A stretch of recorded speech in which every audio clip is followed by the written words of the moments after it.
고독한 낭독회에 와주신 여러분들 반갑습니다.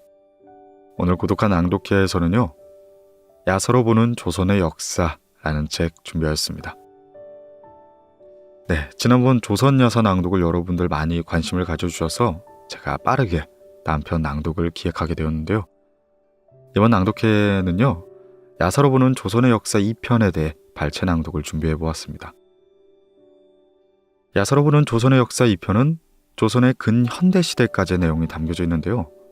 선조 시대와 광해군 시대를 거쳐 인조, 효종, 현종, 숙종, 나아가 순종 시대까지 방대한 야사의 내용을 오늘 낭독회를 통해 간략하게 들려드리려고 합니다. 제가 역사를 좋아하는 것도 있고 정사에 대비되어 새로운 시각으로 접하게 되니 1, 2부 낭독회를 준비를 하면서 참 재미있게 읽어나간 것 같습니다. 여러분들도 낭독을 통해 흥미를 가지셨다면 책을 한번 읽어보시는 것도 추천해드릴게요. 네, 그럼 야서로 보는 조선의 역사 2편, 오늘 고독한 낭독회에서 잠시 만나보시죠.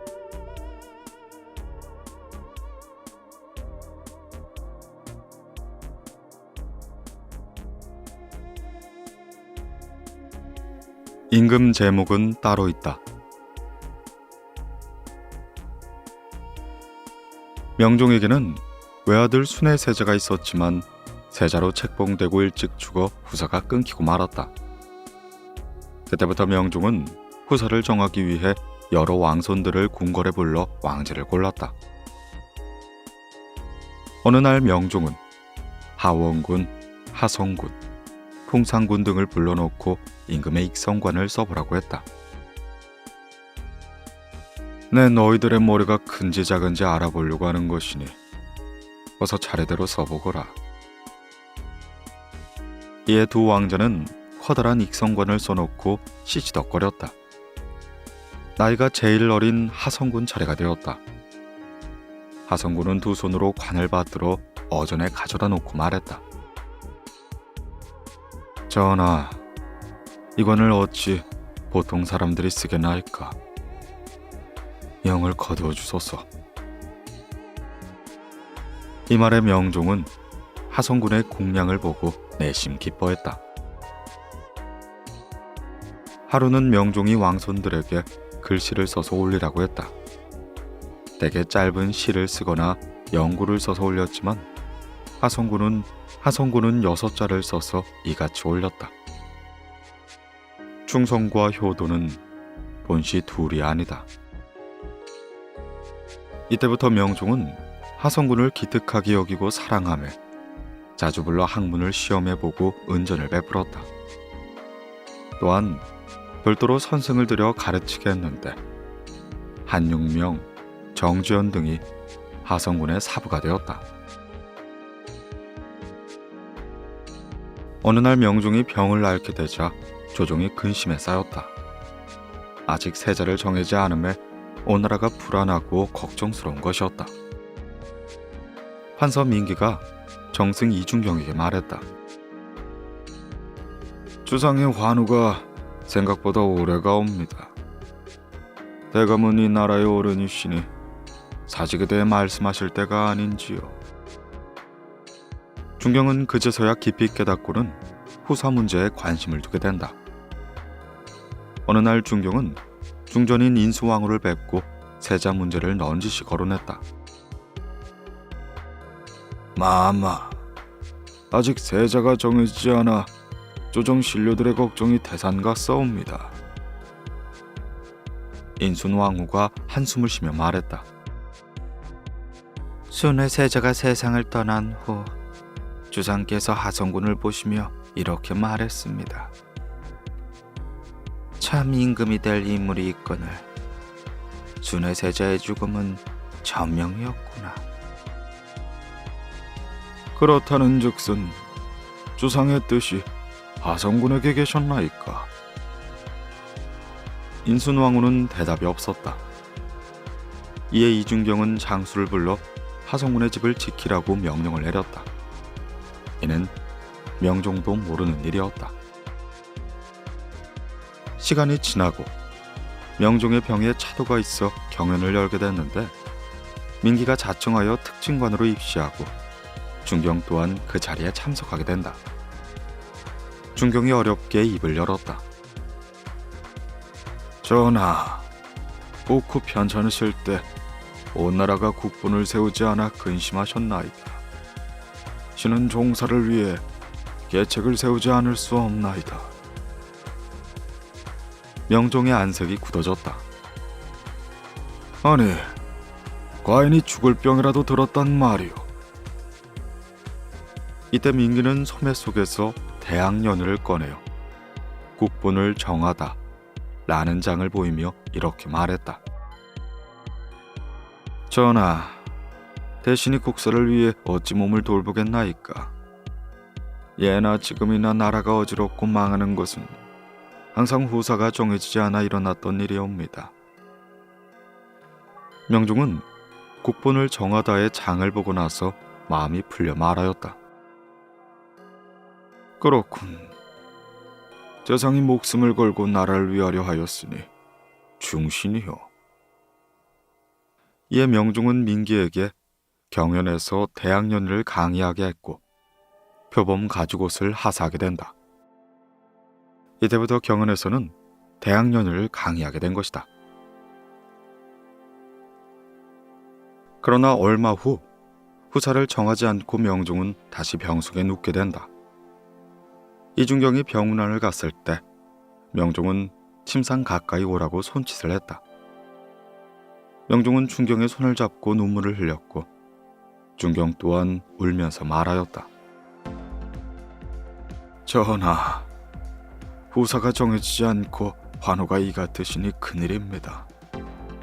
속히 후사를 정하시옵소서.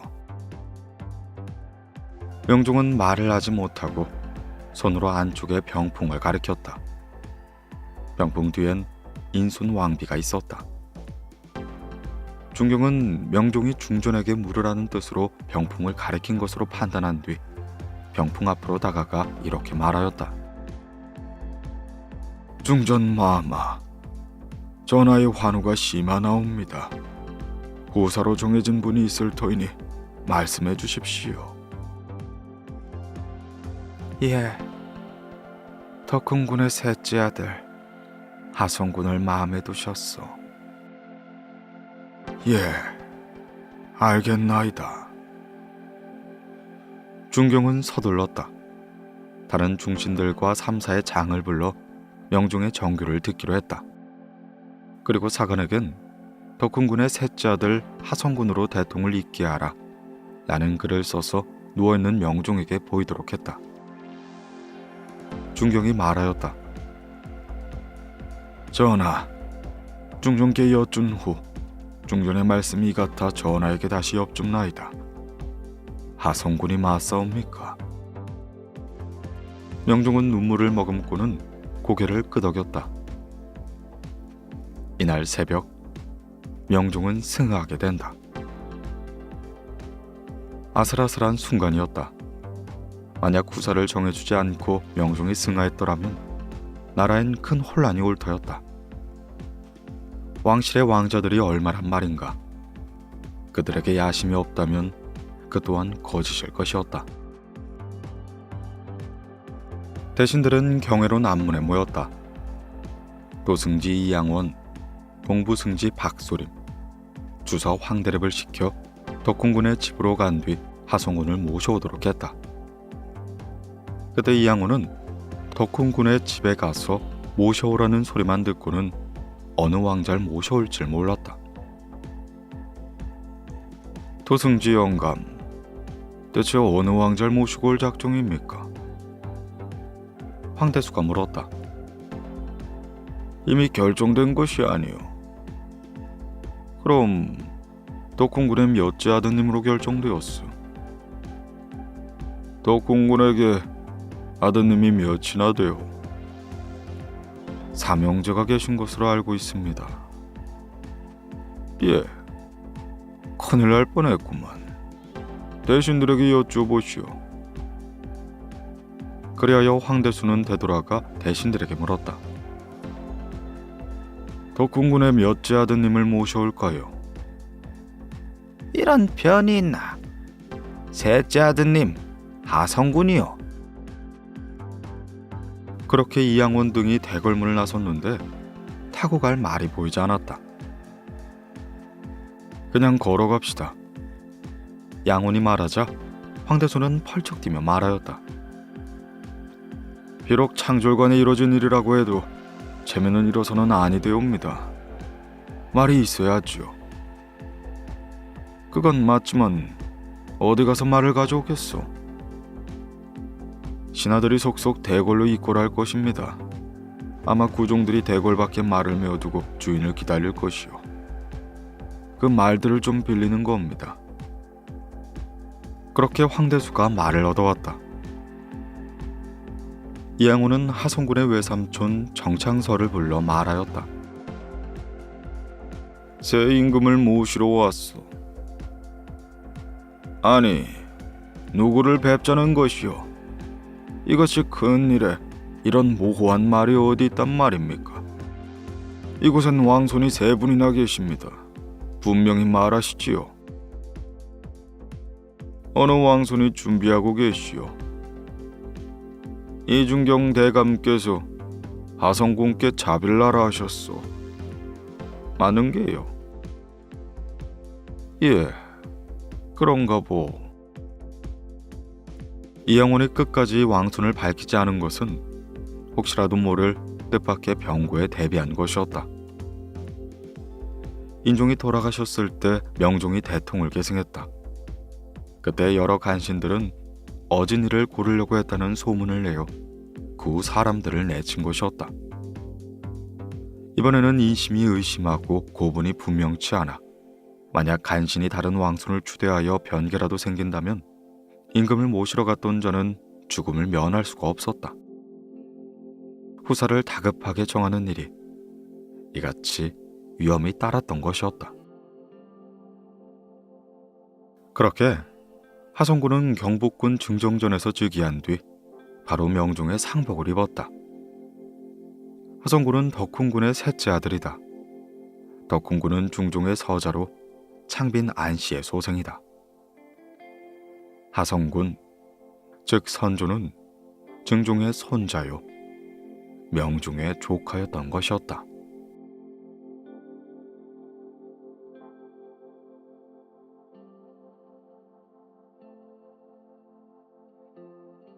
붕당을 예언한 정승. 영의정을 지낸 이중경은 정승 자리에 올라 명망이 있었다. 다만 재주와 식견이 부족하고 성질이 곱고 거만하여 선비를 높이고 말을 받아들이는 도량은 없었다. 죄를 입어 인심이 흉흉할 때에도 임금에게 아무것도 청하지 않아 선비들의 비난을 받았는데 하여 신진 사류들과는 원만한 관계를 유지하지 못했다. 반면 신진 사류 기대승은 재기발랄하여 이를 의논할 땐 과감하고 날카로움에 중경과 점점 틈이 생기기 시작했다. 기대승은 화를 못 참고 벼슬을 버린 채 고향으로 돌아가다 죽고 말았는데 이로써 이중경에 대한 신진 사류들의 불만은 더욱더 커지게 된 것이었다. 백인걸이 평하였다. 지금 조정에서 신구가 부라하는 것은 대신은 안종에만 힘쓰는데 그 배단이 있고 사료는 무엇을 하려고만 힘쓰므로 과격한데 그 배단이 있다. 마땅히 조정은 중도를 지켜야 할 것이야. 사료들은 인걸의 말이 번다하여 본의를 잃고 도리어 임금이 붕당을 의심하지 않을까 두려워했다. 그 무렵 사료들이 대거 조정에 진출했지만 많은 대신들은 속류들이었다. 자연히 대관, 소관 사이의 의견이 맞지 않아 조정은 늘 시끄러운 것이었다. 소인배들은 그 틈을 노렸다. 그러다 오겸과 박충원 등이 잇따라 탄핵당하자 용렬한 자들의 불평은 더욱더 심화되고 만다. 한편 백인걸은 이중격의 인격에 감화를 받아 사료들이 중경을 따르지 않은 걸 매우 불만스럽게 여겼다. 심지어는 기대승과 심의겸을 좋아하지 않아 그들의 잘못을 들추어내어 사료들이 잘못 의심하기 시작한다. 준경의 재종 동생 원경이 관직을 잃고 분통을 터뜨리며 조정에 무슨 일이 일어나길 바라고 있었다. 그때 선조의 외숙 정찬서가 권세를 한번 잡아보려고 박순과 이후백 등 10명을 공격하여 내쫓으려 한 것이다. 이에 원경은 준경을 등에 업고 준경의 말이라고 둘러대며 박순 등의 과실을 들추어내어 백인거를 움직이려고 했다. 원경이 인걸에게 말했다. 주상께서는 박순과 이후백을 매우 싫어하시니 조정에서 쫓아내려면 매우 쉬울 것이요.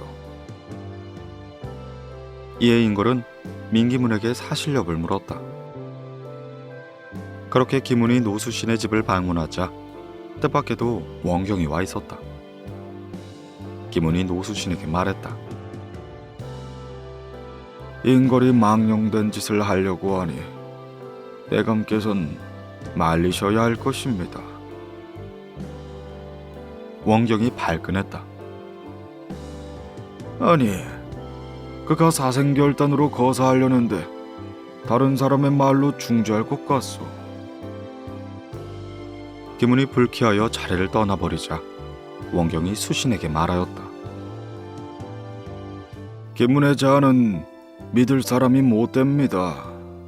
오늘 나하고 인걸의 말을 듣고 와서는 대감께 말이라고 말하는 자이올시다. 그 후 노수신이 백인걸을 만나자 인걸이 말하였다. 사림 중 연수한 자들의 기가 잠옷 성하니 억제해야 되겠소이다. 말씀 삼가시오. 서로 편을 갈라 공격하면 조정꼴이 뭐가 되겠소? 그런데 이해란 사람이 원경이 창서에게 한 편지를 심의겸의 형 인겸에게 보인 것이다. 의겸 형제는 명종의 비인순왕후의 동생이었다. 편지의 내용은 이러했다. 먼저 이준경을 보고 다음 백인거를 만나니 이 일이 금명간에 일어날 것이요. 대궐에 내통하는 것을 불갑을 빨리 해야 할 것이요. 이 편지는 도화선이 되어 조정 여론은 한쪽으로 쏠리게 된다. 인걸이 장차 사람을 해치려고 하는데 준경 또한 뜻을 함께했다.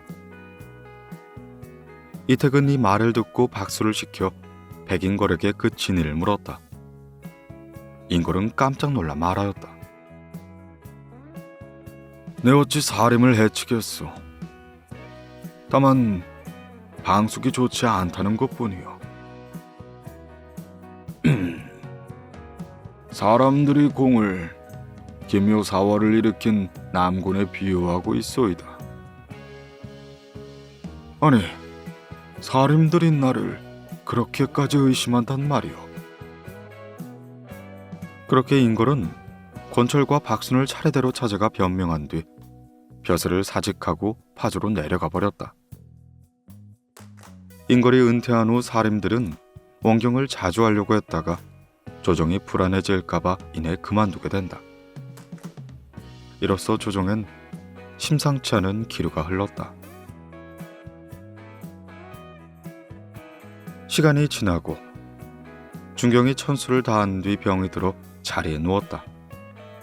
그는 병 속에서 일어날 것 같지 않아 아들을 불러 이렇게 말하였다. 천명이 이에 다했거늘 어찌 약을 먹어 생명을 연장시키랴. 단지 내 주상께 한 말씀 올려야겠다. 준경이 부르고 아들이 받아 쏟다. 재상의 유차였다. 유차의 준경은 선조에게 학문에 힘쓰고 신하를 대할 때 위의를 갖춰야 하고 군자와 소인을 구별하라고 당부한 다음 뜻밖의 말을 하였다. 넷째, 붕당의 살을 깨트려야 할 것이옵니다. 지금 세상 사람들은 혹시 잘못이 없고 일에 허물이 없는 이라도 자기네와 말 한마디라도 합하지 아니하면 배척하곤 용납 못하게 합니다. 자기들은 영겁을 닦지 아니하고 글 읽기에 힘쓰지 아니하며 거리낌 없이 큰 소리를 치며 당파를 지으면서 그것이 곧 높은 것이라고 허위의 기풍을 양성하고 있나이다. 따라서 이들이 군자이면 병존하여 의심하지 마시고 소인이거든 버려두어 저희끼리 흘러가게 하심이 좋을 것입니다. 이제야말로 전하께로서 공평하게 듣고 공평하게 보아주시어 이 배단을 없애기에 힘을 쓰실 때옵나이다. 만일 그리하지 아니하신다면 나라를 구하기 어려운 근심이 될 것이옵니다.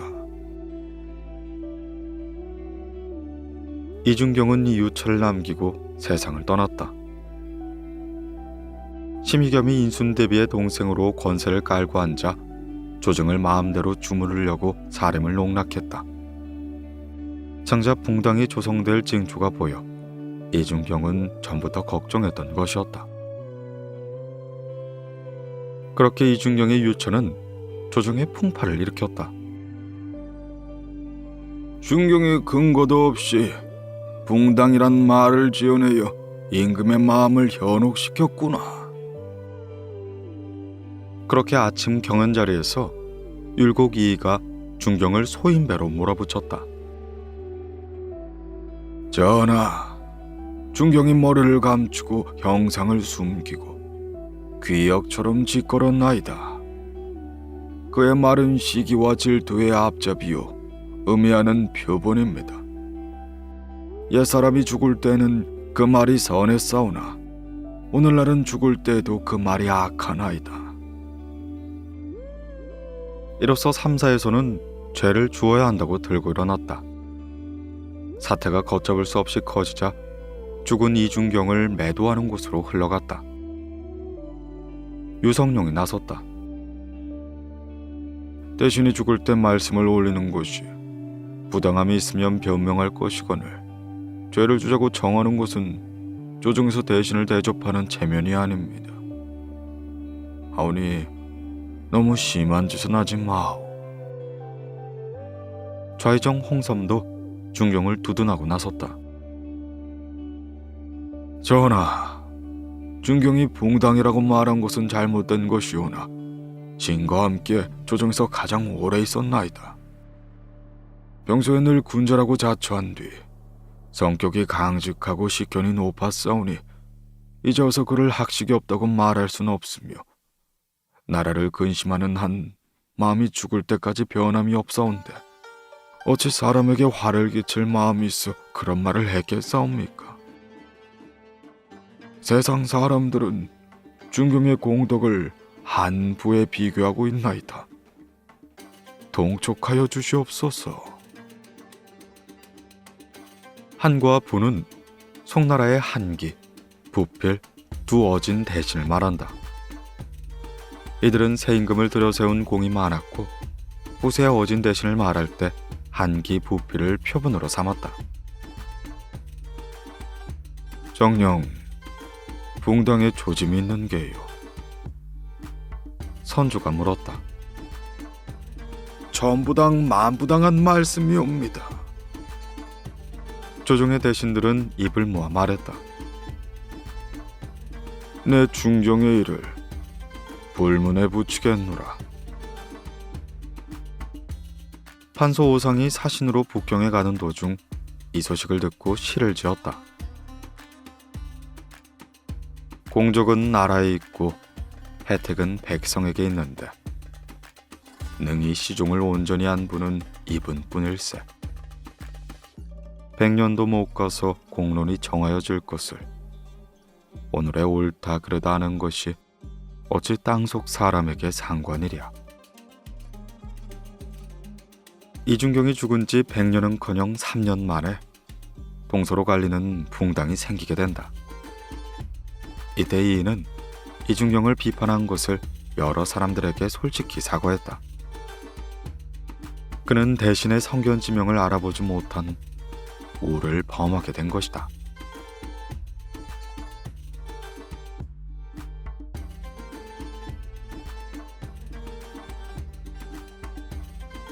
동서로 갈리다.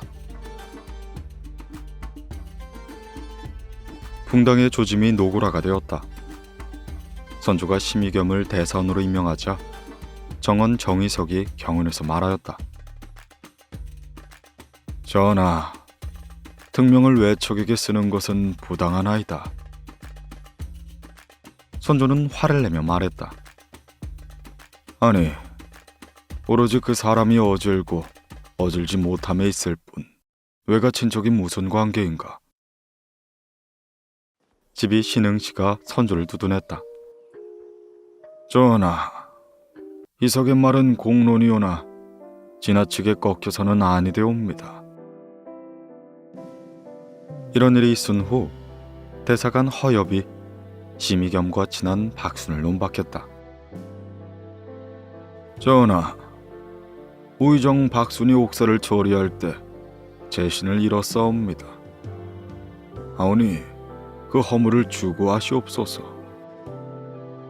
심의겸을 반대하는 세력들이 그 정체를 드러내어 공격의 포문을 연 것이다. 명조시대 때 심의겸은 공무로 권신 윤원형의 집에 간 일이 있었다. 원형의 사위 이조민은 의겸과 잘 아는 사이였다.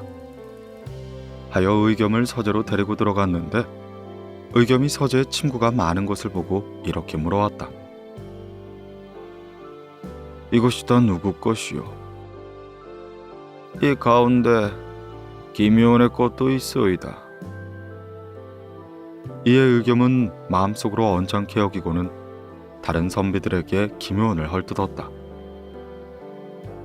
어찌 그라는 선비로서 권세 있는 집의 무식한 자제들과 함께 거처할 수 있단 말인가? 이는 결코 절개 있는 선비는 아닐 것이야. 그 후 효원은 장움급제하여 재능 있는 선비로 명성을 날렸다. 몸가짐이 법도 있고 청백했으며 맡은 바 책무를 다하여 조정서 따르는 신료들은 더욱더 많아졌다. 한편 심의겸은 윤원형의 권력 전행 시대에 선비들을 보호한 일이 있어 선비의 선배들이 칭찬을 아끼지 않았다. 따라서 당시 권력을 쥐어볼 만한 희망이 있었던 것이다. 김효원이 난관으로 있은 지 6, 7년 후 비로소 전랑이 되었다. 전랑이란 이조의 전랑과 자랑을 통틀어 일컫는 말로 내외 관원을 천거하고 전용하는 데 가장 큰 권리를 행사하는 관직이었다. 조선의 관제제도는 삼공, 영의정, 좌의정, 우의정, 육경, 육조 판서를 두었지만 관리동용은 삼공이 있지 않고 모두 이조에 속해 있었다. 이 이조의 권력이 커질 것을 염려하여 당시 가장 중시되던 3사의 관원 임명 등은 이조 판서의 아래에 있는 전랑과 좌랑이 좌우한 것이다. 이조 판서도 관여하지 못하는 전랑 추천권은 전랑 스스로가 후임 추천권을 갖고 있었다. 이것을 전랑 천대권 또는 전랑권이라고 불렀다. 이 전랑직을 거치면 큰 과실이 없는 한 대개는 재상까지 오를 수 있었는데 그야말로 요직 중에 요직인 셈이었다. 김우현이 전랑이 된 후 심의겸은 그의 전력을 들어 자격 시비를 벌이게 된다. 아까도 말했듯이 권신 윤영헌의 집에 의탁했었다며 선비의 자질을 질타하기 시작한 것이다. 이에 김우현은 심의겸을 대수롭지 않게 여겨 그를 비판하기 시작한다. 의겸은 미련하고 성질이 거칠어 크게 쓸 인물이 못 된다. 그 후 의겸이 아웃 충겸을 어떤 사람의 전랑으로 추천하자 효원이 단칼에 자르며 말하였다. 아니, 전랑이 외척 집안의 물건이냐? 심시문중에서 자제해야 될 까닭은 없다. 이로써 두 사람 간의 알력은 더욱더 확대가 되었다. 의겸과 가깝게 지내던 관리들이 효연이 의겸에게 원한을 품고 보복하라는 것으로 보고 효연을 소인으로 비아냥거렸다. 효연과 가깝게 지내는 관리들은 의겸을 바른 관리를 해치는 못된 외척이라 비난했다. 이처럼 사림의 선후배가 화합하지 못한 채 이내 둘로 나눠질 조짐이 보인 것이다. 금벽, 재령에서 종이 주인을 죽이는 옥사가 일어났는데 시체 검증이 잘못되어 죽은 원인을 파악할 수가 없었다. 이에 삼성에서 번갈아 공문했는데 의금부지사 홍담은 옥사의 억울함을 애써 변명했다. 분명한 증거가 없었기 때문이었다. 이 옥사를 맡은 위관 박순이 단호히 말하였다. 강상에 관계되는 큰 옥사요. 증거가 없다고 경솔히 풀어줄 수는 없어. 홍담이 박순을 공박하면서 기어이 풀어주려고 했다. 허나 박순은 시체 검증을 다시 해보자 주장했다. 그런데 시체를 재검증한 지방관들은 윗사람들의 뜻에 맞추어 적당히 병이 나서 죽은 것으로 보고한 것이다. 선조가 말하였다. 시체 검증 문서가 서로 틀리니 옥사를 처단할 근거가 없다. 범인을 풀어주도록 하여라. 이에 정원 김응남은 다시 공문할 것을 청했고 대사관 유이추는 그만 종료할 것을 주장했다. 이에 홍문관에서는 다시 상소를 올려 신문해야 한다는 의견을 분명히 했는데 그러면서 이참에 사관원의 김응남 외 대사관부터 죄다 경질해야 한다는 의견을 내놓았다. 그렇게 선조는 홍문관의 의견에 따라 사관원의 인사를 단행하며 허엽을 대사관으로 임명하게 된다. 허엽이 대사관이 된 뒤 허엽은 박순이 처음부터 성의 없이 사건을 다루어 이 지경까지 왔다며 박순을 몰아붙였다. 박순은 옥사를 처리할 때까지 채통을 잃었다. 조정 여론은 효연이 박순을 공격함으로써 의겸의 세력을 고립시켜야 한다는 쪽으로 이내 흘러가기 시작한 것이다. 신흥시 정철이 홍문관 부제학 이의에게 말하였다. 사관원에서 대신을 추구하기를 정하여 재통을 잃었거늘 어찌하여 탄핵하지 않는 게요? 박순의 편을 들고 나선 것이다. 이인은 듣지 않았다. 사관원의 관리를 바꾼 지 얼마나 된다고 내치자는 겁니까? 그리 할 수는 없소. 그렇다면 이조 판서라도 바꿉시다. 당시 이조 판서 정중영은 인망이 두텁지 못한 데다 김효영과 친하여 관료들의 비난이 따랐다. 이는 이것 또한 거절하였다. 더 두고 보는 것이 옳지 않겠소. 정철은 답답하다는 듯 시를 읊었다. 군전은 정승자리를 물러나고 소인이 이조를 차지하는구나. 군자와 소인이 들고 나는데 부작은 마음이 담담하네. 허허, 시제가 뛰어나구려, 송강. 이는 이렇게 말하며 웃고 말았다.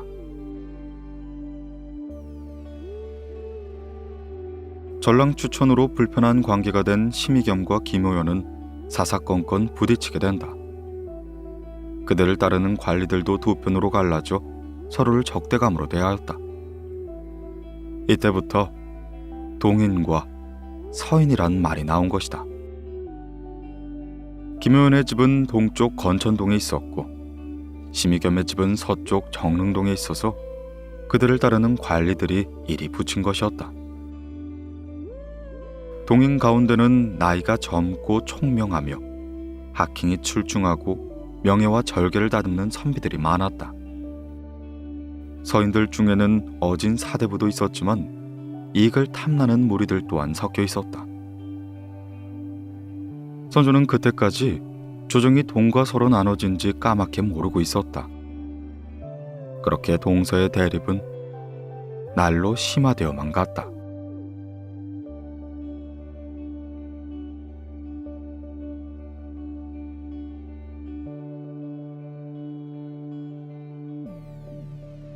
정여립의 헛된 꿈.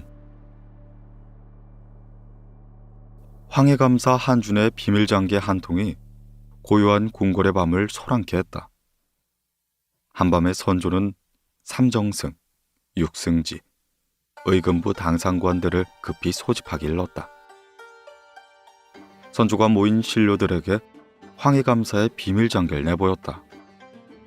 안악, 재력, 신천 군수 등이 역정모의를 고변한 것이었다. 비밀장계의 내용은 이러했다. 전옥무관 수찬 정여립이 모반을 괴수로서 그 세를 조직적으로 넓혀가고 있는 바, 이 사실을 그 일당인 안악의 조구라는 자가 밀고하여 본즉 사실로 드러났나이다.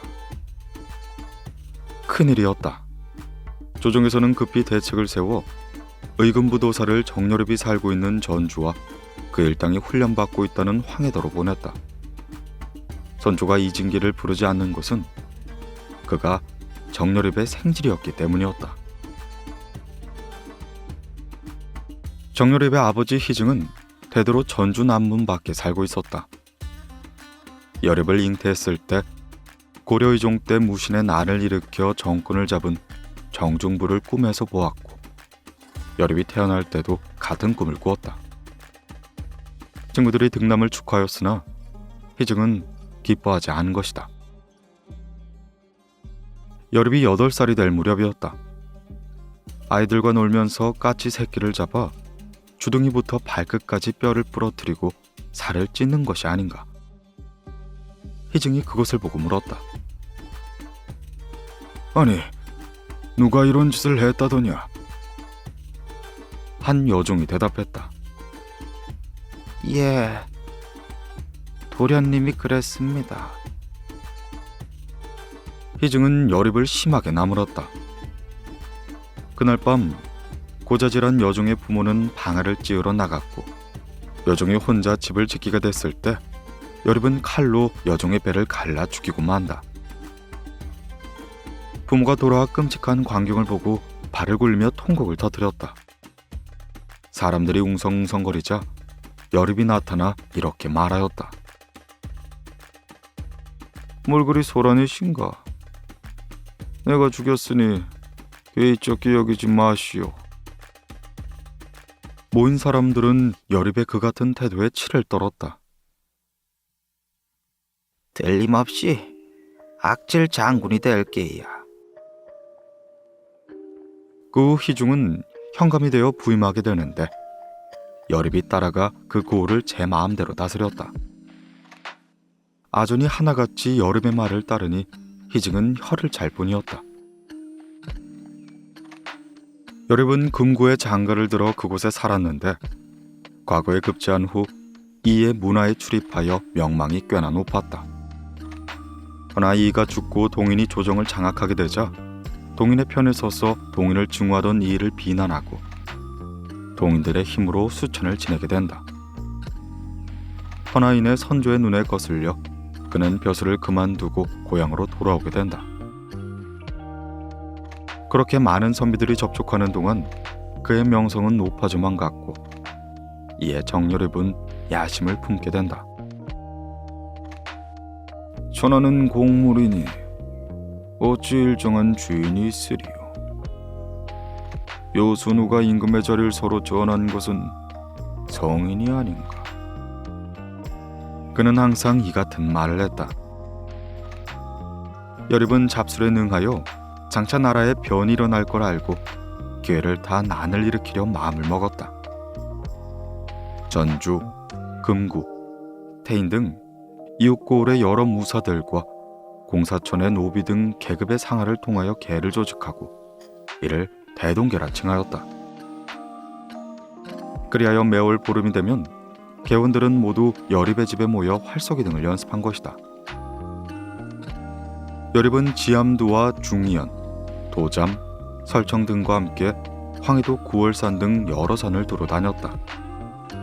돌아오는 길에 충청도에 들려 계롱산을 구경하고 폐사된 절에서 하룻밤을 묵으며 시안수를 지어 벽에 붙였다.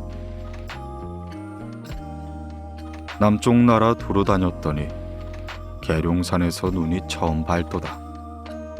뛰는 말이 채찍에 놀란 형세요. 고개를 돌린 용이 조산을 돌아보는 형국이니 아름다운 기운이 모였고 상스러운 구름이 나도다.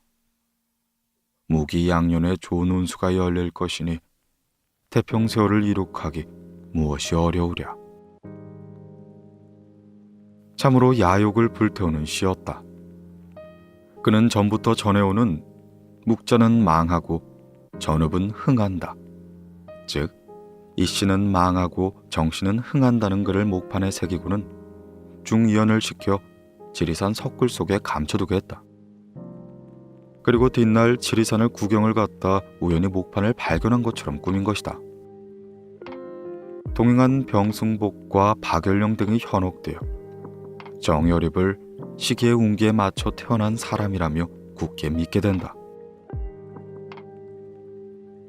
그렇게 기축년 1589년 정여립은 황해도와 전라도 지방에서 군사를 일으켜 바로 서울을 덮치려고 한다.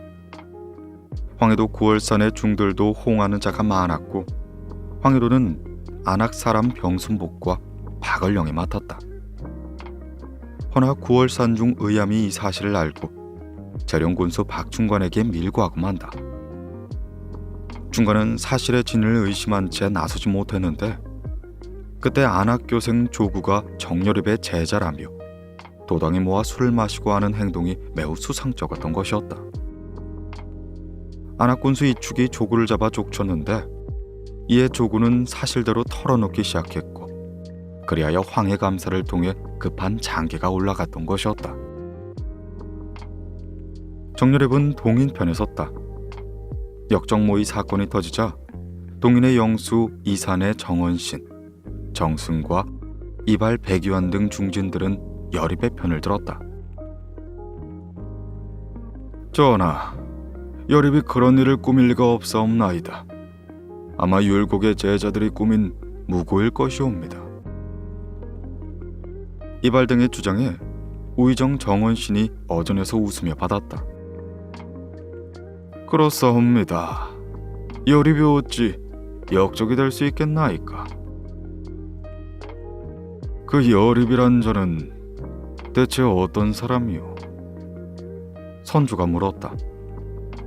영의정 이산해와 자의정 유전이 입을 모아 말하였다. 신들은 그 위인을 잘 알 수 없나이다. 실은 이산해가 이발과 함께 정여립을 수천으로 추신했고 이산해는 불리해지자 오리발을 내민 것이었다. 선주가 다시 말하였다. 우의정이 한번 말해보. 신은 오직 그가 글을 읽는 선비인 줄 알고 있사옵니다. 그밖에 아는 것이 없나이다. 이에 선조는 화를 내며 말하였다. 아니, 글 읽는 선비의 짓이 이 모양이란 말인가? 선조는 황해감사의 징계를 상 아래로 던져버렸다. 모든 진료들은 목을 움츠리고 만다. 여립은 소식을 듣고 금구별장에 있다가 아들 옥남과 박을령의 아들 출룡, 안악에 사는 병승복 등과 진한 죽도로 숨어들게 된다. 이때 진한 현감 민인백이 광군을 거느리고 죽도를 포위하고 말았는데 여립은 이미 사태가 급박했음을 알고는 병순복을 죽이고 자신의 아들 옥남과 출룡을 차례대로 베었다. 잊고 여립은 칼을 목에 꽂고는 몸체로 엎어지기 시작했다. 일순간 칼이 여립의 목을 뚫었고 그는 황소울음소리를 내며 서서히 죽어갔다. 광군은 이미 죽은 정여립과 병승복의 시체와 아직 살아있는 옥남과 출룡을 급히 후송하게 일렀다. 옥남의 나이는 17살이었다. 옥남은 태어날 때부터 얼굴이 준수하고 눈동자가 2개씩이요 2 어깨에 사마귀가 1월의 형상으로 박혀 있었다. 이렇듯 여립이 모반을 꿈꾼 것은 옥남을 믿은 까닭이었는데 결국 여립의 헛된 꿈은 죽음으로 막을 내리게 된다.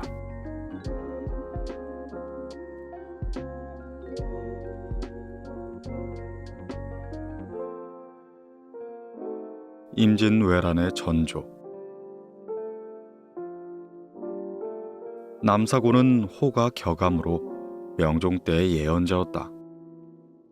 풍수와 천문, 관상에 이르기까지 세상에 알려지지 않는 비결을 많이 알아 그가 말하는 것은 반드시 맞아떨어지는 것이었다. 어느 날 명종의 말에 그는 이렇게 말하였다. 머지않아 조정에는 당파가 생길 것이며 오래 지나지 않아 외변이 일어날 것이다. 만약 진년에 일어나면 오히려 구할 길이 있지만 사년에 일어나면 구하기는 어려울 것이야. 또 그는 선조의 등장을 예언하기도 했다. 사직동에 왕기가 있어 서방을 태평케 할 임금은 거기에서 나올 것이야. 그의 예언은 적중했다.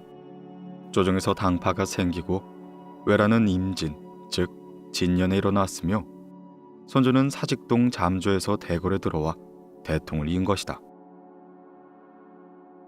남사고는 울진에서 살았다. 여러 차례 향시에는 뽑혔으나 끝내 과거에는 급제하지 못했다. 어떤 사람이 물었다. 자네는 남의 운명을 잘 알면서도 자네의 운명은 알지 못하며 해마다 과거의 허방이 웬 말인가? 그는 웃으며 대답했다. 사심이 동하면 술법은 어두워지기 마련이라네. 후에 남사고가 천문학 교수가 되어 한양에 있을 때였다. 갑자기 태사성이 흐려졌다. 이때 관상감정으로 있었던 이번 신이 이렇게 말하였다. 이것은 내가 죽을 징조일세. 남사고는 웃으며 말하였다. 예, 헌데 따라 죽을 사람이 있사옵니다. 그렇게 이번 신이 죽은 지 두어 달 만에 남사고 또한 죽게 된다. 그리고 그의 예언처럼 조선에선 전운이 돌았다. 왜군이 쳐들어올 조짐이 여기저기서 나타났던 것이었다. 전례에 따라 대마도 외인이 조선에 조공하러 오면 변방 관리들은 그들이 타고 온 배의 크고 작음을 청량하여 자등 있게 식량을 주었다. 외인들은 후하게 받는 것을 탐내면서도 큰 배는 풍파에 불리하므로 큰 배가 오는 일은 가히 드물다고 할 수 있었다.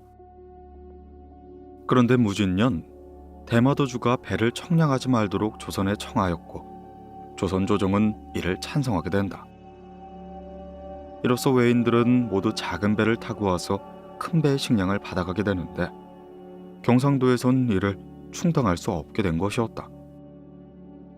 조정에서는 이를 걱정하여 옛 규정을 복구하라고 했지만 유성룡의 아버지 중령이 이렇게 아뢰었다. 전하, 외놈들이 경망스럽고 조급한데 이미 그 청을 들어주었다가 고치려 들면 그 잘못이 우리에게 있사온즉 반드시 트집을 잡을 것이옵니다. 신의 생각으로는 숙문원에 영을 내리시어 먼저 글로 다이르기를 배를 정량하는 일은 원래 약정된 일이나 전일 대마도주의 청을 받아들인 것은 도주가 스스로의 배의 대소를 분간하여 문서에 분명히 기록하여 속임이 없게 하자 한 것인데 지금 와서는 거짓이 날로 더하여 부당하게 받아가는 것이 더욱 심해지니 도주는 이제부터 부하에게 엄중히 경계하여 약조대로 하면 다행이려니와 만일 그러지 못한다면 당초대로 배를 정량하겠다 라고 하십시오. 그리하면 우리의 말이 올바르고 잘못은 저들에게 있을 것입니다. 조정은 그대로 따랐으나 왠지 석연치 않았다. 외인 도요토미 히데요시는 오와리국 출신의 종이었다. 산에서 나무를 나다 관백 오다 노부나가를 만났는데 노부나가의 부하들이 죽이려는 것을 노부나가는 히데요시의 얼굴이 기이하게 생겨 죽이지 않았다. 그렇게 히데요시는 노부나가의 장수가 되었고 싸움터에 나가 큰 공을 세워 이내 대장이 되었다. 히데요시는 권력을 잡아 노부나가의 허락을 받고 먼 지방까지 영토를 넓혀갔다. 헌데 백성들이 노부나가의 학종을 못 이겨 궐기 노부나가를 죽이고 만다.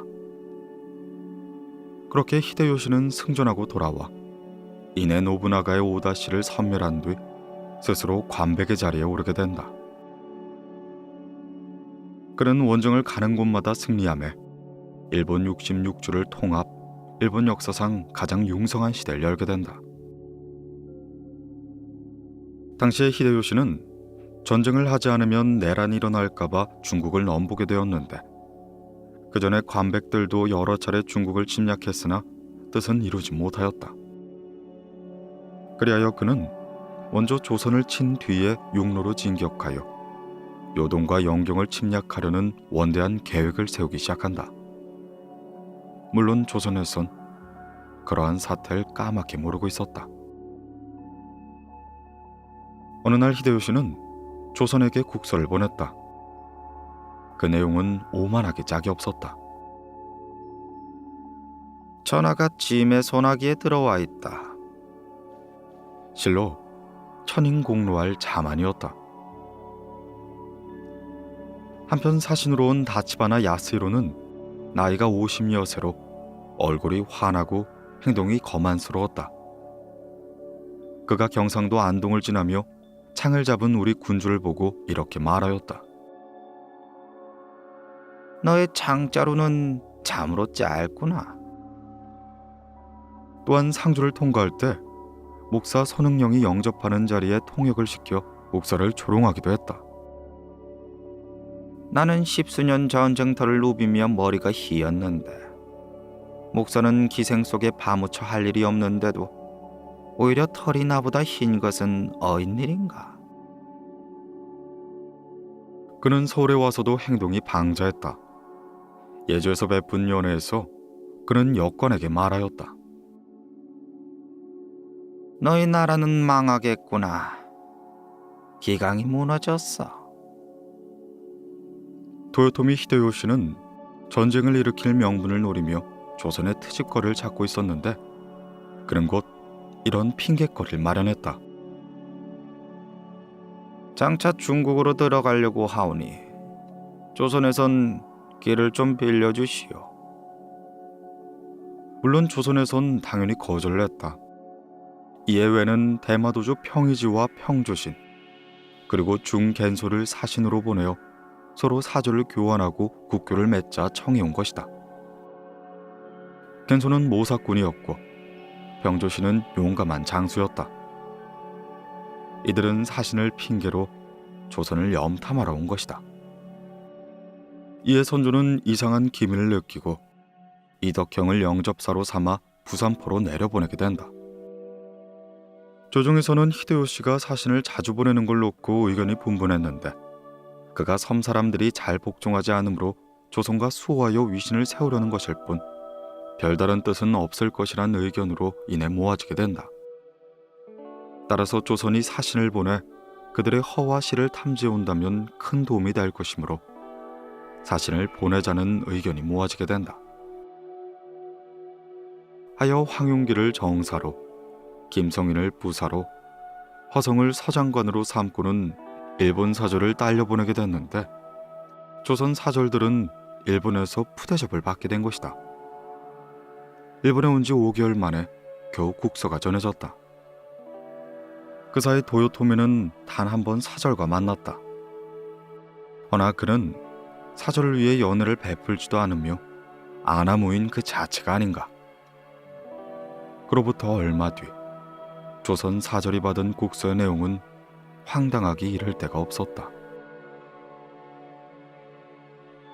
햇빛이 비치는 곳에는 내가 비치지 않음이 없을 것이며 장성하면 반드시 전하에 어질다는 소문이 들릴 것이며 사의 위험을 떨치라는 것이 관상쟁이의 말이었어. 사람이 한번 이 세상에 태어나면 백세를 채우기 어렵거늘 어찌 답답하게 여기 외국에만 있겠습니까?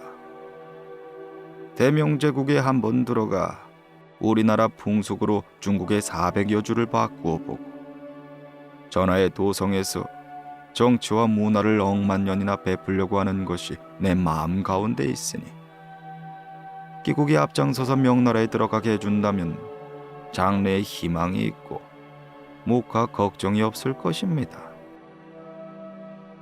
이는 침략의 야욕이 그대로 드러나는 내용이었다. 근데 일본에서 돌아온 정사와 부사는 도요토미를 보는 시각이 서로 전혀 달랐다. 선조가 두 사람에게 물었다. 어찌 전쟁을 일으킬 것 같소? 예, 그들은 반드시 쳐들어올 것입니다.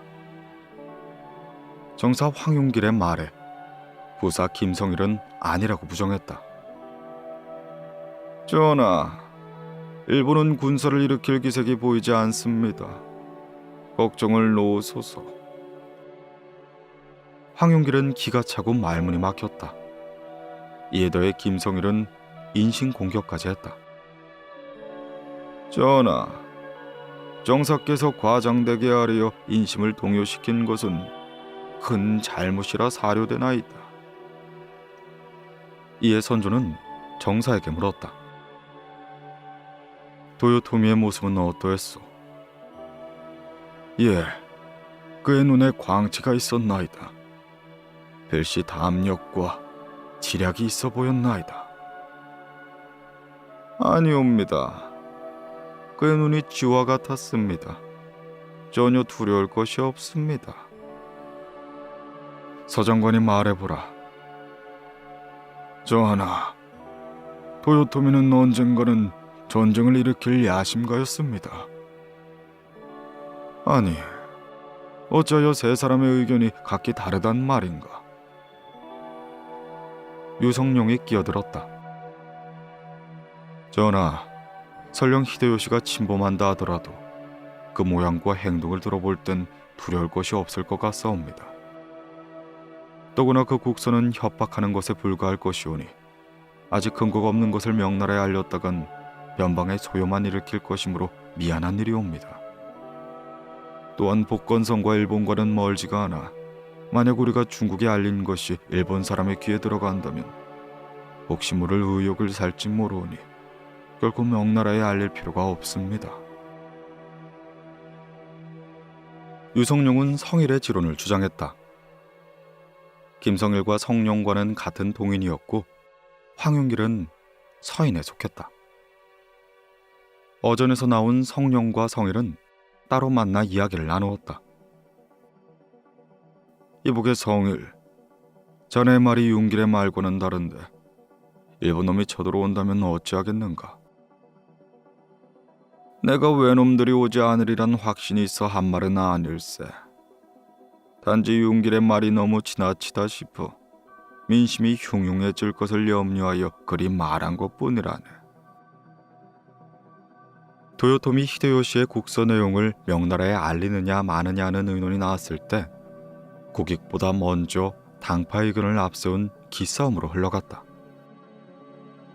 동인의 이사내와 유성룡은 경솔하게 알려 황제의 꾸중을 자초할 수 없다는 것이었고 서인의 윤도수는 명나라에 알리고자 했다. 선조는 서인의 손을 들어주었다. 뒷날에 화가 두려워 명나라에 알리기로 결정한 것이다. 어느덧 해가 바뀌어 임진년이 되었다. 외선 전쟁을 일으킬 기미가 확실했고 이에 선조는 비변사에 명하여 장수가 될 만한 인재를 추천토록 했다. 이때 좌의정의 추천으로 가리 포첨사 이순신을 전라 자수사로 발탁하게 된다. 선조는 그제서야 이의 10만 양병설을 떠올렸다. 이가 병조 판서 시절 북병 이탄기의 난을 평정하고 선조에게 10만 명의 군사를 기르자 건의한 적이 있었다. 전하, 미리 10만 군명을 양성하여 완급에 대비해야 합니다. 그렇지 못하면 10년을 넘기지 못하고 장차 국토가 무너지는 난이 있을 것이옵니다. 이때 유성룡은 반대하고 나섰다. 전하, 태평무사할 때 군사를 양성하는 것은 곧 화를 기르는 것이 되옵니다. 이인이 성룡에게 말했다. 국사가 달걀을 포개 놓은 것보다 더 위태하거늘 속된 선비는 시물을 모르니 그들에게 바랄 것은 없습니다. 헌데 그대가 어찌 반대한단 말이오. 미리 양성하지 않다면 훗날 후에도 소용없을게요. 이가 세상을 떠난 지 8년, 10년도 되지 않아 그의 말이 현실로 나타나고 있었다. 그제야 성룡도 이의 말을 따르지 않은 걸 후회하게 된다. 임진년에 들고 이상한 현상들은 도처에서 나타나기 시작한다. 도성 안의 선비들이 떼를 지어 미치광이나 괴물처럼 차리고 노래하다 춤추며 울다가 웃고 하며 부끄러운 줄을 몰랐다. 또한 도깨비나 무당 흉내를 내고 흉측하고 놀랄만한 짓거리를 내더니 민심은 더욱더 사나워지기 시작한 것이다. 백성들은 난리가 날 징조라며 걱정이 태산 것 같았고 이윽고 백성들 사이에서 말세 풍조가 일어났다. 봄 가을로 산과 들에 나가 풍악을 울리며 해가 지도록 놀았는데 그들은 항시 이런 식으로 말한 것이다. 오래 지나지 않아 세상이 바뀐다. 생전에 취하고 배부르면 그만일 것이다. 이처럼 놀이에 미침해 가정 파탄은 수없이 생겨나고 만다. 임진년 3월 보름, 능 제사 때였다. 대조의 능인 권억능에서 슬프게 흐느끼는 소리가 들리는 것이었다. 사람들이 능 쪽으로 다가가 보았는데 울음소리는 권억능 안에서 들려왔다. 그 울음소리는 하루에 한 번씩 혹은 며칠에 한 번씩 한 달이 지나도록 끊이지 않았다. 그해 5월 외적이 권억능에 침입해와 정작하게 섭을 쌓고 불을 질렀으나 선만 탄 뒤 불은 꺼지게 된다. 서너 차례 불을 질렀으나 끝내 불이 붙진 않았고 이내 외적은 귀신이 붙었다며 겁을 내고 달아나고 만다. 임진왜란이 일어나던 날 아침, 대궐의 샘에 푸른 무지개가 피어올라 선조에게 뻗치게 된다. 선조가 무지개를 피하려 해도 따라다녔고 운봉 팔량티에 피바위가 있었다. 이것은 태조가 외적장 아기발도를 쳐 죽인 것으로 돌에 아롱진 피가 아직껏 생생한 것이었다. 임진왜란이 나기 며칠 전 그 바위에서 피가 흐르기 시작했다. 임진년 4월 13일 외적이 부산을 공격하기 시작했다. 도요토미 히데요시가 보낸 25만의 왜군을 고니시 유키나가, 가토 기요마사, 구로다 나가마사와 문의 요시모토 등의 장수들이 거느리고 부산을 덮쳐버리게 된다.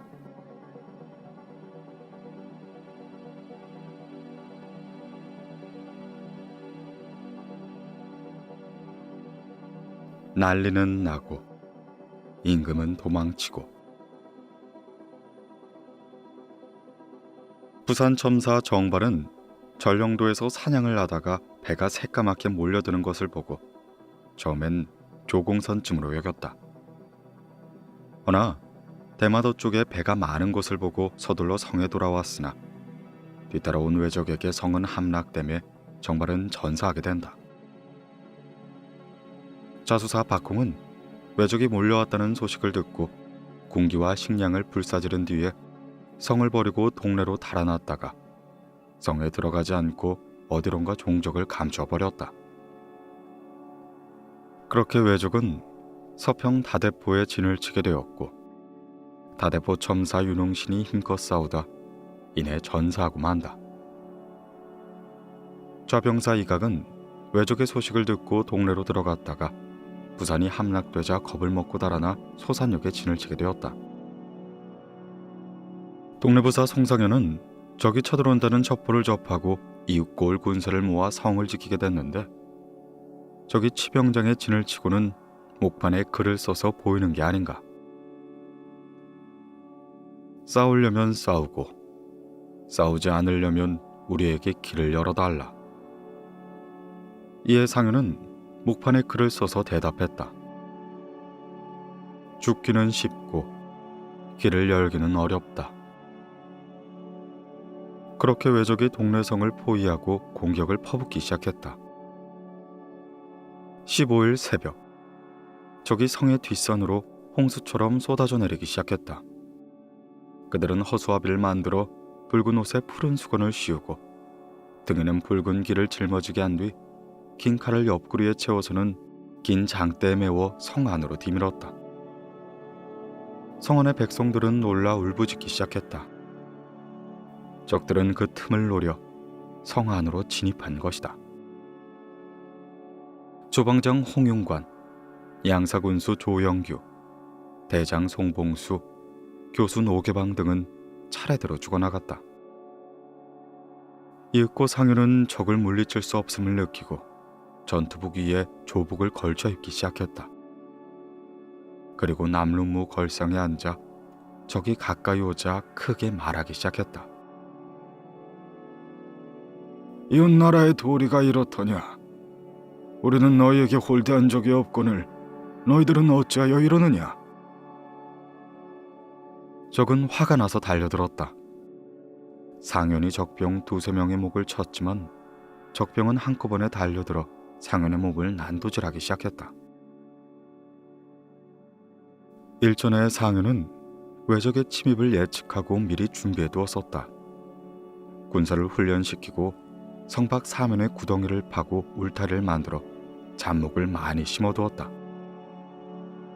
적의 기세를 꺾을 수 없게 되자 조방장 홍윤관이 말했다. 사또, 소선으로 잠시 후퇴하셔야 됩니다. 그곳 성이 견고하니 그곳에서 적을 막으시지요. 아니다. 우리가 간들 어디로 가겠는가? 그저 죽음으로 성을 지킬 뿐이요. 그들은 용맹을 다해 싸우다 이내 전사하게 된다.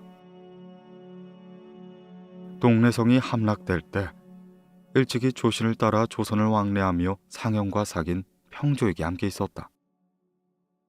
그는 상현의 죽음을 누구보다 안타깝게 여겼다. 상현은 적이 부산을 덮쳤다는 소식을 듣고는 미리 아버지께 작별의 편지를 써놓았다. 외로운 성에는 달이 흐린데 이윽고을에서는 편안히 누워 돌보지 않나이다.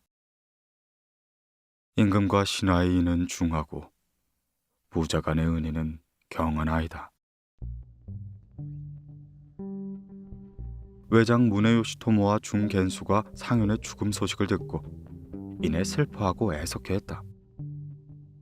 문해요시토모는 상현의 목을 친 자를 찾아내어 목을 베어버리게 된다. 그리고 그는 조선의 포로들에게 말하였다. 너희 나라 충신은 오직 동래부사 한 사람뿐이다. 외적은 양산과 울산을 함락시키고 길을 나누어 진군하기 시작한다. 한패는 언양을 거쳐 경주로, 다른 한패는 밀양을 범한 것이다. 그때 밀양부사 박진은 황산다리 길을 막고 있었다. 적정이 은으로 만든 가마와 은빛 일산을 펴고 진군하는 것을 박진은 힘껏 싸워 적의 머리 몇 수를 베기 시작했다. 이내 박진은 본부로 돌아와 창구를 불태우고 포위를 뚫고 달아나게 된다. 17일 이른 아침, 남녘의 전쟁 소식은 조정에 전해지기 시작했다. 좌주사 박홍이 장계를 올린 것이다. 그로부터 잠시 후 부산이 함락되었다는 보고가 들어오게 된다. 18일이 되자 여러 고을이 함락되었다는 패전 보고가 연달아 들어오게 된다. 이튿날 선조는 이런 정규를 내렸다. 이런 별난 시에는 법만을 고집할 수 없다. 죄를 지어 파직되고 산직된 신료들을 모두 대기시키고 무신들 중에 상복을 입고 있는 자들을 모두 부르도록 하여라. 경상도 우병사 김성일은 경상우도에서 식음을 잃고 적을 상대로 혈전을 벌이고 있었다. 그 소식이 조정에 전해지고 김성일은 충청도 직산까지 끌려 내려오다 방명령을 내려 경상북도 초유사를 제수받고 이내 되돌아갔다. 이러한 전쟁 와중에도 승차에 눈먼 현감이 있었다. 용궁 현감 우복룡은 군서를 거느리고 병룡으로 가는 길가에서 음식을 먹고 있었는데 하영용 대장이 군서 수백 명을 거느리고 방어사에 소속되어 올라가는 길에 우복룡의 앞을 지나가게 된다. 이때 우복룡은 군서들이 말에서 내리지 않고 지나쳤다며 이들을 반란군이라고 꾸짖는 게 아닌가. 이내 하양의 군사들이 병사의 공무를 보이려고 변명하는 순간 복룡은 자기 군사들에게 명령을 내려 그들을 죽여버리게 된다. 그렇게 하여 복룡은 토적을 잡아 목을 베었다며 방어사에게 알리기 시작했다. 순철사는 복룡의 공을 한껏 부풀려 조정 장기에 올렸고 복룡은 그 공으로 안동부서로 승차하게 된 것이다. 후에 하양의 부모를 잃은 고아와 남편을 잃은 과부들이 원통함을 호소했지만 복룡이 당시에 명망이 있었기에 하양 사람들을 신원해주는 이는 아무도 없었다. 25일 적이 상주를 함락시키게 된다. 순변사 일은 충주로 도망쳐 나왔다. 일은 서울에서 출발할 때 안전병 300명을 거느리고 가려 병조에서 골라놓은 병환을 보았는데 병환에는 훈련을 받지 않은 장정들과 설이 유생들이 반이나 되는 게 아닌가. 임시 정고에 보니 유생들은 관복을 갖추고 식권을 갖고 아전들은 평정권을 쓰고 병역을 면하고자 하소연을 늘어놓으니 이런 자가 뜰에 꽉 차서는 차출할 사람이 없었다.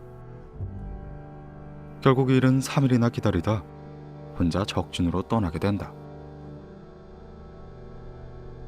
한편 조정에서는 선조의 피난을 두고 논란이 일렀다. 종묘와 사직이 서울에 있거늘 과인이 어디로 떠난단 말인가? 선조는 큰 소리를 쳤다. 종친들 또한 한문 밖에 모여 통곡을 하면서 서울을 버리지 말라고 아우성을 쳐댔다.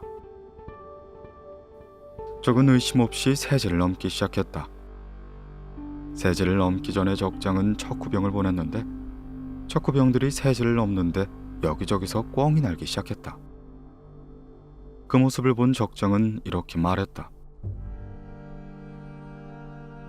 조선 장수들은 미련하구나. 꿩이 날아다니는 걸 보니 매복병은 없을 것이야. 안심하고 세제를 넘도록 하여라. 도원수 신립은 세제에서 막으려다가 말을 달리고 활쏘기가 불편하다며 춘주의 탕금대에서 진을 치기 시작했다. 달래강을 등에 뒤고 배수의 진을 친 것이었다. 이 일이 상주에서 달려와 신립에게 말했다. 장군, 이번 적은 북쪽의 오랑캐처럼 쉽게 막을 수가 없소이다. 세제에 매복병을 두고 기습을 노려야 그 승산이 있소이다. 세제를 지키지 못하면 충주를 지키지 못할 것이니 어서 매복작전을 쓰기 바라오. 아니, 배장이 무슨 말을 하느냐? 내가 너의 목을 줄 것이로되 살려두는 것은 공을 세워 속죄하라는 뜻이니라. 장군, 이 넓은 들판에서는 그 많은 적을 당해낼 도리가 없소이다. 바다를 건너온 적은 능히 달리지 못할 것이야. 그때 참모 김여물이 거들었다. 적은 보병이고 우리는 기병이요. 넓은 들판에서 맞아 기병으로 짓밟으면 우리가 이길 것이오. 그렇게 28일 적이 세제를 넘어 충주로 밀물처럼 밀어닥치기 시작했다. 장군, 성궁으로 가야 합니다. 김여물이 말했다. 아니요. 배수의 진이 최선책이요. 신립은 고집을 부렸다. 이내 적이 파죽지세로 밀어붙이자 아군은 혼비백산하여 달래강으로 뛰어들기 시작했다. 전의를 잃고 허둥대는 아군을 외적은 마구잡이로 조총을 쏘고 칼과 창으로 찍어댔다. 마치 작살로 물고기를 잡는 것과 같았다. 신립은 적병을 닥치는 대로 배웠다. 김여물도 혼신을 다해 싸웠다. 김여물은 정황을 보고하는 장계를 쓰기 위해 붓을 꺼내들었다. 사방에서 비오듯 화살과 총탄이 쏟아지는 속에서도 그의 붓글은 조금도 흐트러짐이 없었다. 그대는 살려고 하는가? 신립이 물었다. 여물은 싱긋 웃으며 이렇게 말하였다. 어찌 내가 목숨을 아낄 것이라 생각하시오. 그렇게 두 사람은 탕금대 밑에 적 수십 명을 죽이고는 스스로 달래강 속으로 뛰어들게 된다. 한편 이일은 몸을 빠져나와 산중으로 도망쳐 있다가 적 두셋을 만나 활로 쏘아 죽이고는 적의 목을 베어가지고 강을 건너 급히 장기를 올렸다.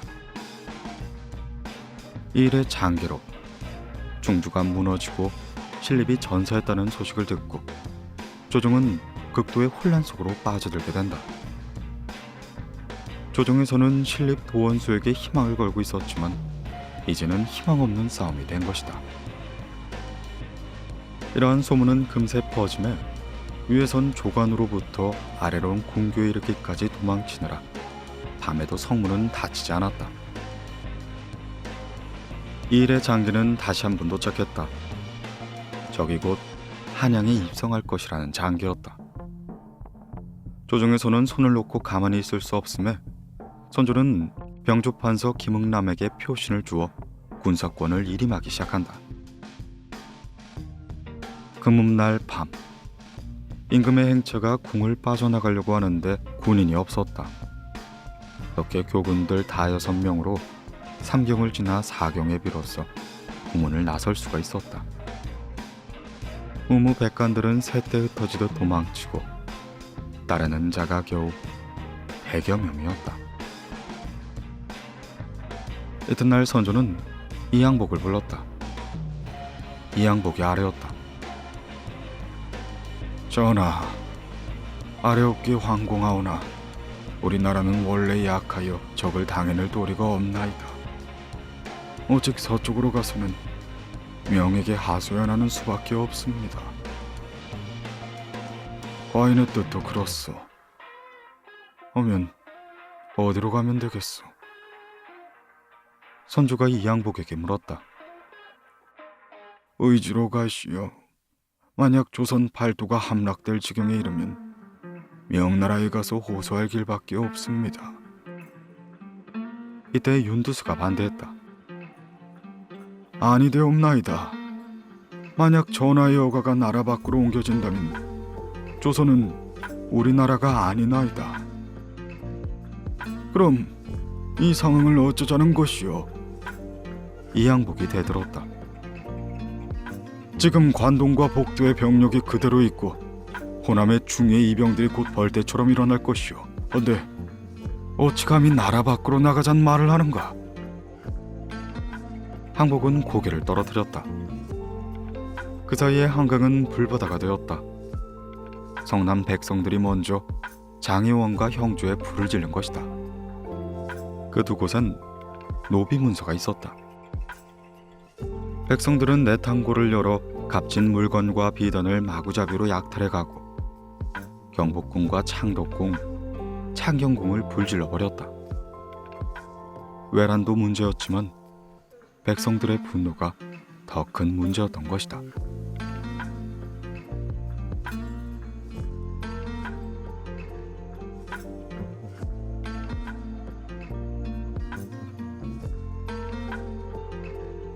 바다의 승리. 처음에 왜군은 거제로 향했다. 경상우수사 원균이 우위를 시켜 병영을 지키게 하고 백천사에 달려갔는데 우리 어선을 적선인 줄 알고 당황한 나머지 노량으로 물러나게 된다. 원균은 여러 성이 함락되었다는 말을 듣고 가덕도로 향하다가 적선이 바다를 가득 덮으며 몰려오는 것을 보고 이내 퇴각해버린다. 옥포만호 이윤용이 이를 보고 원균에게 항의했다. 사또, 나라의 중책을 맡아 의리로 봐도 관할 경내에서 죽어야 할 것이요.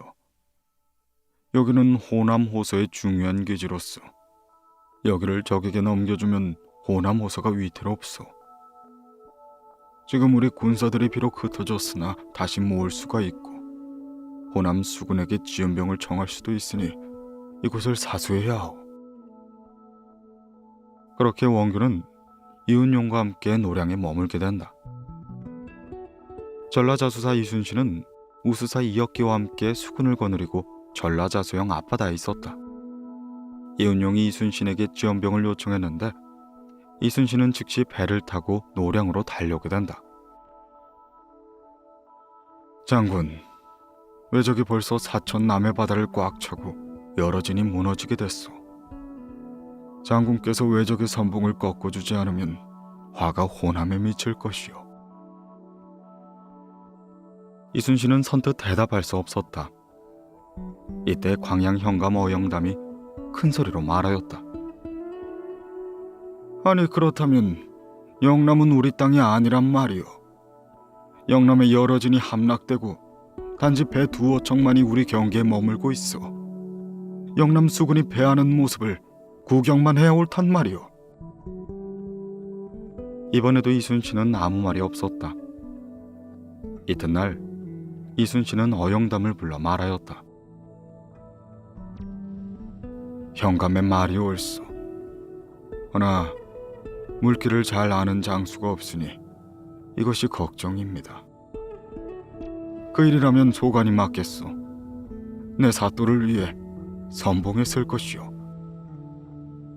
이순신은 기뻐했다. 그렇게 어영담을 향도로 삼고 귀선장 신여랑을 척후로 삼고 춘천부사 권준과 가리포 첨사 구사직으로 좌우위장을 삼아 5월 4일 전선 80여 척을 몰고는 영남바다로 내려갔다. 노량에서 원균을 만난 이순신은 바다에 적선 6척이 떠 있는 걸 보고 공격하기 시작했다. 그렇게 적선을 포획하자 아군은 사기가 오르기 시작한다. 이튿날 새벽 이순신과 이혁기는 주도 밖으로 달아났다. 왜적이 우리 배가 물러나는 걸 보고 뒤쫓아 옥보 앞바다까지 이르렀는데 이때 이순신은 일시에 길을 휘두르며 뱃머리를 돌리고 이혁기도 노에 박차를 가해 옥포 앞바다로 몰려오기 시작했다. 그렇게 천지가 흔들리고 바다의 조총 소리가 낭자한 지 얼마 지나지 않아 적선이 불에 타고 물에 잠기기 시작했다. 이순신과 이혁기의 작전이 성공을 거둔 것이다. 이튿날 원균의 전선은 보성의 배와 연합하여 적의 큰 배 한 척을 불태워버렸다. 또한 적이 율포로부터 곡식을 탈취하여 일본으로 향하는 배를 삼도수군 가덕도 앞바다까지 추격하여 적선 100여 척을 부숴버리게 된다. 적의 수급 수백 수를 베고 큰 배 한 척을 사로잡아 살펴보니 배 안에 침각을 만들어 놓았는데 그 높이가 서너 길이 되고 그 위에 10명이 앉을 수가 있었다. 증각 밖에는 붉은 비단 장막이 드리우고 안에는 금과 은으로 수놓은 병풍이 둘러쳐져 있었다. 적장이 타는 배일 것이었다.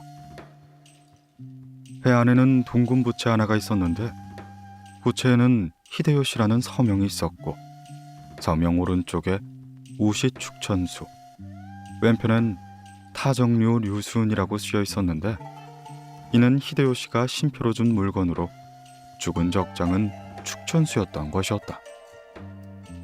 이러한 육포대첩의 승정보는 이내 선조에게 전해지게 되었다. 선조는 이순신에게 가선대부를 가자하고 원균과 억기에게도 가선대부를 가자했다. 이 싸움으로 조선의 수군은 제권을 장악하게 된 것이다. 그로부터 얼마 뒤 이순신과 원균, 이역기가 노량에 모여 있을 때 적선 70여 척이 견내량에 머물러 있다는 첩보가 날아들었다. 우리 배가 나가자 적선은 겁을 먹고 뱃머리를 돌려 항구로 돌아갔는데 항구엔 적의 배 70여 척이 여기저기 진을 치고 있는 것이다. 순신은 적을 한산 바다 한가운데로 끌고 나온 후에 돌연 뱃머리를 돌려 역습을 가하기 시작했다. 북을 치고 소리를 지르며 불화살과 포를 한꺼번에 쏘아대니 적은 이내 기가 죽어 주춤 물러나기 시작했다.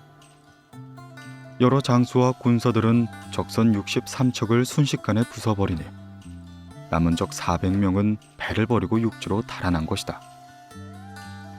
남은 적 400여 명이 배를 버리고 육지로 달아나게 된다. 우리 수군이 웅천 앙골포 앞으로 나아갔을 때 적선 40여 척이 눈에 띄었다.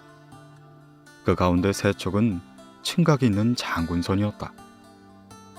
적은 우리 배를 보고 싸울 엄두를 내지 못하고 보구에 후미진 곳으로 숨어 전전긍긍이었는데 이순신은 수군을 독촉하여 쉬어가면서 공격하기 시작했다.